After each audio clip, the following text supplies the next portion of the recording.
何ခေါရိုင်မှာအရ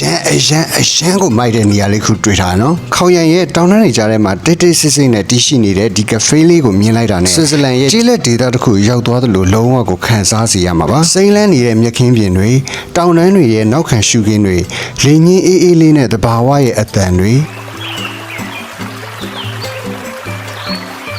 မျိုးပြဘဝရဲ့အရှုပ်ရှင်းကင်းတာတွေကိုခဏလောက်မေ့သွားစီကော်ဖီဆိုင်လေးကိုဝင်မယ်ဆိုလို့ရှိရင်တော့ဝင်ကြီး90ပဲပေးရမှာဖြစ်ပြီးတော့အတွင်းထဲမှာမုံဝယ်စားတဲ့ကော်ဖီတောက်တယ်ဆိုရင်တော့ဒီ90ကိုပြန်ပြီးတော့ shop ပေးမှာဖြစ်ပါတယ်ကဖေးရဲ့ဘေရင်လေးကတော့အမှန်အပြည့်ဒီဇိုင်းနဲ့ဆောက်လုပ်ထားပြီးတော့ဘယ်နေရာကြီးပကြီးကားတစ်ချက်လိုလှပနေပါဒီနေရာကတဘာဝလှတရားကြီးကဒီမှာပဲပြီးဆုံးသွားတာမဟုတ်ပါဘူးရေကန်စိမ့်စိမ့်လေးဘေးမှာအေးအေးဆေးဆေးမြတ်စားနေတဲ့တိုးလေးတွေကိုမြင်လိုက်ရတဲ့အချိန်ကကိုယ့်ရဲ့စိတ်ကိုညံ့သွားစေပါတယ်ရေကန်ကြီးရဲ့ဘေးမှာတိုးလေးတွေအပြင်ကိုချစ်စရာကောင်းတဲ့အကောင်လေးတွေအများကြီးကိုလည်းမွေးထားတာတွေ့ရပါတယ်ဒီကောင်လေးတွေကိုအစာကျွေးခြင်းနဲ့ဆိုလို့ရှိရင်တော့အစာလေးတွေဝယ်ပြီးတော့လည်းကျွေးလို့ရအောင်မှဖြစ်ပါတယ်